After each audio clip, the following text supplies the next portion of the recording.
দাম ঠিক আছে, দাম বাড়েনি, বাট টিকিট পাওয়া যাচ্ছে না। আমি মাত্রই আসলাম, অনেকে শুনতেছি যে 2 ঘন্টা ধরে যাবত দাঁড়ায় আছে, টিকিট দিচ্ছে না।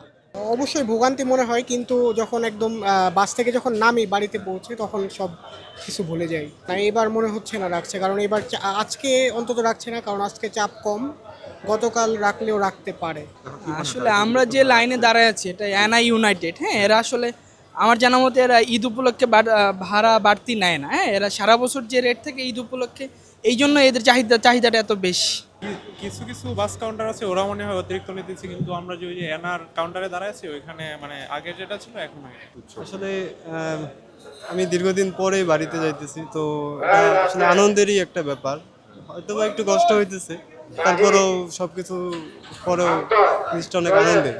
কষ্ট করলে তো কিছু করার নাই, ফ্যামিলির সাথে ঈদ কাটানো একটা মজা আলাদা আর কি।